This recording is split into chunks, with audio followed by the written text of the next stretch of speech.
అంతిమ దైవ గ్రంథం ఖురాన్ 25 అల్ ఫుర్ఖాన్ గీటురాయి సూరా. చదవండి, ఆలోచించండి, ఆచరించండి, ఇతరులకు తెలియజేయండి. మానవుల కోసం ఉనికిలోనికి తీసుకురాబడిన ఉత్తమ సమాజం మీరే. ఖురాన్ 3:110. ఉత్తమ సమాజ నిర్మాణం కోసం దైవ గ్రంథం ఖురాన్ గురించి తెలియజేయాల్సిన బాధ్యత మనపై ఉంది.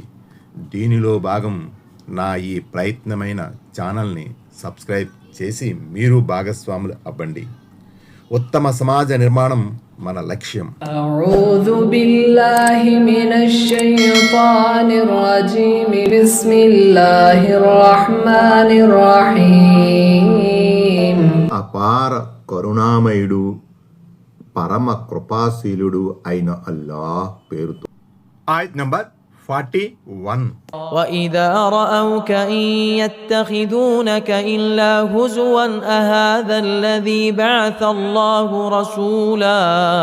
ఆయత్ నంబర్ 41. వారు అవిశ్వాసులు నిన్ను చూచినప్పుడల్లా నీతో పరిహాసానికి దిగుతారు. దేవుడు ప్రవక్తగా చేసి పంపినది ఈయనగారినేనా? 53. వ్యాఖ్యానం.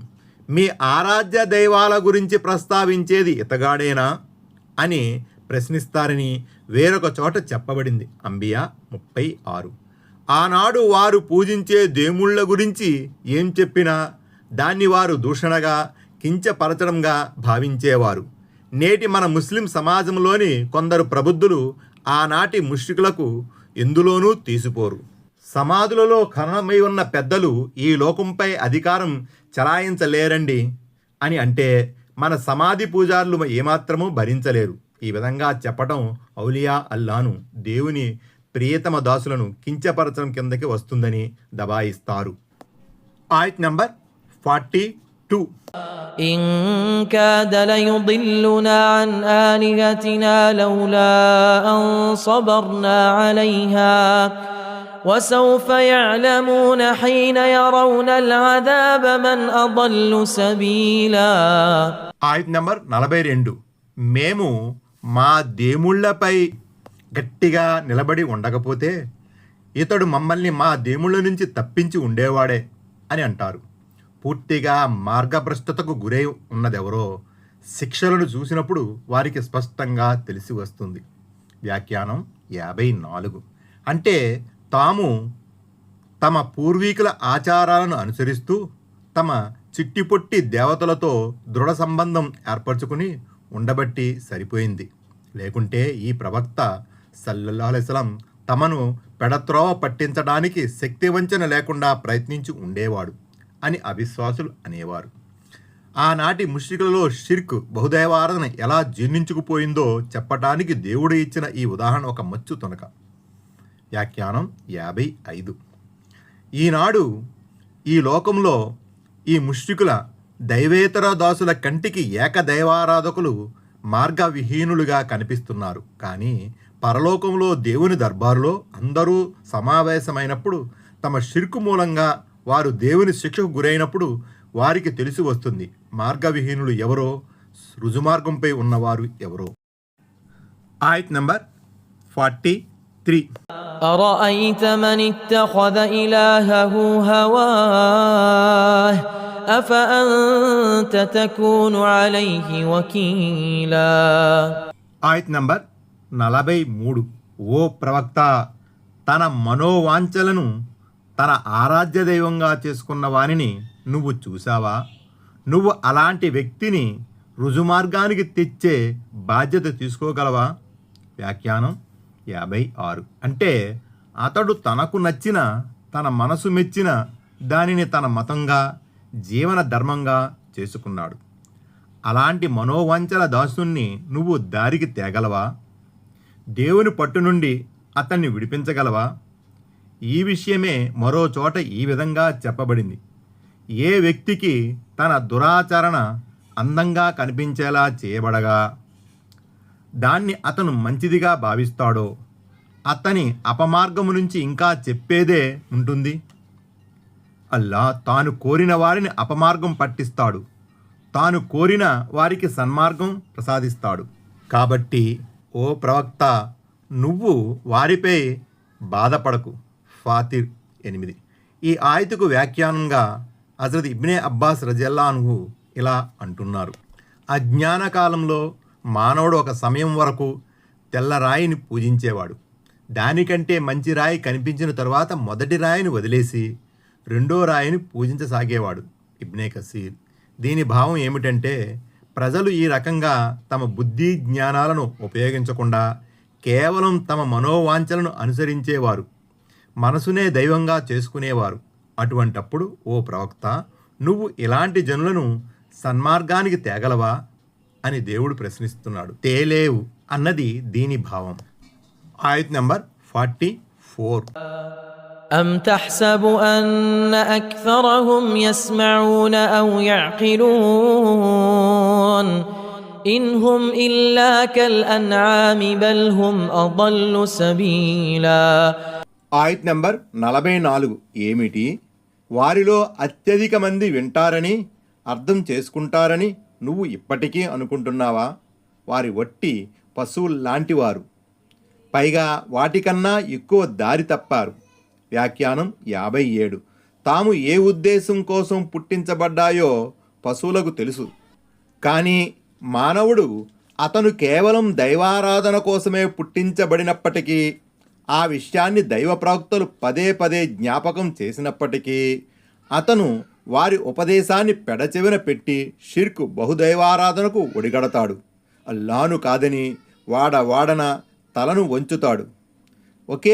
ఒక్కడైన అల్లాను వదిలి గడపన బ్రతుకు గడుపుతాడు. ఈ రకంగా చూసినప్పుడు అతను చతుష్పాదాల కన్నా హీనమైనవాడు. ఆయత్ నంబర్ 45. ألم تر إلى ربك كيف مد الظل ولو شاء لجعله ساكنا ثم جعلنا الشمس عليه دليلا. ఆయత్ నంబర్ 45 ఏమిటి? నీ ప్రభు నీడను ఎలా వ్యాపింపజేశాడో నువ్వు చూడలేదా? ఆయన గనక తలుచుకుంటే దాన్ని నిలిచి ఉండేదిగానే చేసేవాడు. మరి మేము సూర్యుణ్ణి దానికి నిదర్శనంగా చేశాము. వ్యాఖ్యానం 58. ఇక్కడి నుంచి మళ్ళీ ఏకదైవారాధన తౌహీదుకు సంబంధించిన నిదర్శనాలు మొదలవుతున్నాయి. దేవుడు ఈ జగతిలో నీడను ఎలా విస్తరింపజేశాడో కాస్త దృష్టిని సారించండి. ఉదయం సూర్యోదయం అయినప్పటి నుంచి సాయంత్రం సూర్యాస్తమయం అయ్యే వరకు మీకు ఈ దృశ్యాలు కానవస్తుంటాయి. వ్యాఖ్యానం 59. ఈ నీడలు పెరగడం తరగడం కూడా ఆయన అపురూప సృష్టిలో అంతర్భాగమే. ఆయన గనక తలుచుకుంటే సూర్యుని నడినెత్తి మీదే ఉంచి నీడను విస్తరించకుండా చేసేవాడు. అదే గనక జరిగి ఉంటే మీ బ్రతుకు దుర్భరమైపోయేది. కానీ ఆయన దయాదాక్షిణ్యాలు కలవాడు. తన దాసులు ఏ కష్టాన్నైనా ఎంతవరకు ఓర్చుకుంటారో ఆయనకు తెలుసు. వ్యాఖ్యానం 60. సూర్యుని ద్వారానే నీడల పెరిగే తరిగే దశలు తెలుస్తాయి. ఒకవేళ సూర్యుడే గనక మార్గదర్శిగా లేకుండా ఉంటే అసలు నీడ అంటే ఏమిటో కూడా ప్రజలకు తెలిసేది కాదు. ఆయత్ నంబర్ 46. ثم قبضناه إلينا قبضا يسيرا. ఆయత్ నంబర్ 46. మరి మేము దాన్ని క్రమక్రమంగా మా వైపుకు లాక్కున్నాము. వ్యాఖ్యానం 61. మరి ఆ నీడలను మేము నెమ్మదిగా వశపరుచుకుంటాము. ఆ నీడల స్థానంలోనే క్రమక్రమంగా దట్టమైన చీకట్లు అలుముకుంటాయి. ఆయత్ నంబర్ 47. وهو الذي جعل لكم الليل لباسا والنوم سباتا وجعل النهار نشورا. ఆయత్ నంబర్ 47. మరి ఆయనే మీకోసం రాత్రిని తెర ఆసరాగాను నిద్రను విశ్రాంతిగాను చేశాడు. ఇంకా పగటిని లేచి తిరిగే సమయంగా చేశాడు. వ్యాఖ్యానం 62. రాత్రి మీ పాలిట ఒక ఆచ్ఛాదన లాంటిది. ఏ విధంగానైతే దుస్తులు మనిషి శరీరాన్ని మరుగుపరుస్తాయో అదేవిధంగా రాత్రి తన చీకటితో మిమ్మల్ని కప్పి ఉంచుతుంది. వ్యాఖ్యానం 63. సుబాతన్ అంటే కోయటం, వేరుపరచడం అని అర్థం. నిద్ర మనిషిని అతని దైనందిన కార్యకలాపాల నుంచి పూర్తిగా వేరుపరుస్తుంది. నిద్ర వల్ల అతనికి విశ్రాంతి, హాయి లభిస్తాయి. మరికొంతమంది అభిప్రాయం ప్రకారం సుబాత్ అంటే విస్తరించటమని అర్థం. నిద్రలో మనిషి విస్తరించి పడుకుంటాడు, అందుకే సుబాత్ అని చెప్పడం జరిగింది. ఐసరుత్త ఫాసిర్ ఫతహుల్ ఖదీర్. వ్యాఖ్యానం 64. నిద్ర ఒక విధంగా మృత్యువు లాంటిది. నిద్రను మృత్యువుకు తోబుట్టువుగా అభివర్ణించడం జరిగింది. రాత్రి నిద్ర అనంతరం మనిషి పగటిపూట కార్యకలాపాల కోసం లేచి నిలబడతాడు. అంటే నిద్ర నుంచి మేల్కొనగానే అతని ప్రాణాలు అతని అదుపులోకి వస్తాయి. అందుకే మహనీయ ముహమ్మద్ సల్లల్లాహు అలైహి వసల్లం ఉదయం మెలకువ రాగానే ఈ దువా పఠించేవారు. అల్హమ్దులిల్లాహిల్లజీ అహ్యానా బాదమా అమాతనా వా ఇలైహిన్ నుసూర్. బుఖారీ, మిష్కాత్, కితాబుద్దవాత్. అర్థం: ప్రశంసలు, పొగడ్తలన్నీ అల్లాకే చెల్లుతాయి. ఆయన మనల్ని చంపిన పిదప బ్రతికించాడు. కడకు మనం చేరుకోవలసింది ఆయన వద్దకే. ఆయత్ నంబర్ 48. وهو الذي أرسل الرياح بشرا بين يدي رحمته وأنزلنا من السماء ماء طهورا. ఆయత్ నంబర్ 48. తన కారుణ్యానికి వర్షానికి ముందు శుభవార్తను మోసుకువచ్చే గాలులను పంపేవాడు ఆయనే. మరి మేము ఆకాశం నుంచి స్వచ్ఛమైన నీళ్లను కురిపిస్తాము. వ్యాఖ్యానం 65. మేము కురిపించే ఈ నీటి ద్వారా మీరు పరిశుద్ధతలను కూడా పొందుతున్నారు. ఎందుకంటే ఈ వర్షపు నీరు పరిశుభ్రమైనది. పరిశుభ్రపరిచేదీను వుజు చేసే నీరు వజుగా వ్యవహరిస్తారు. స్వతహాగా పరిశుభ్రమైనదే కాకుండా పరిశుభ్రపరిచే గుణం కూడా దానికి ఉంది. అందుకే హదీసులో ఇలా ప్రవచించబడింది: నీరు పరిశుభ్రమైనది, ఏ వస్తువు దాన్ని అశుద్ధపరచదు. అబూ దావూద్, తిర్మిజీ 22, నసాయి, ఇబ్నే మాజా, సహహు అల్బానీ ఫీ సునన్. అయితే నీటి రంగు, రుచి, వాసన మారిపోతే మాత్రం ఆ నీరు అపరిశుభ్రంగా భావించబడుతుందని హదీసులో ఉంది. ఆయత్ నంబర్ 49, 50. لنحيي به بلدة ميتا ونسقيه مما خلقنا أنعاما وأناسيا كثيرا. ఆయత్ నంబర్ 49. తద్వారా మృత ప్రదేశాన్ని బ్రతికించడానికి మా సృష్టితాలలోని అనేక జంతువులకు, మనుషులకు నీరు త్రాగించడానికి మేము ఈ ఏర్పాటును చేస్తున్నాము. وَلَقَدْ صَرَّفْنَاهُ بَيْنَهُمْ لِيَذَّكَّرُوا فَأَبَى أَكْثَرُ النَّاسِ إِلَّا كُفُورًا. ఆయత్ నంబర్ 50.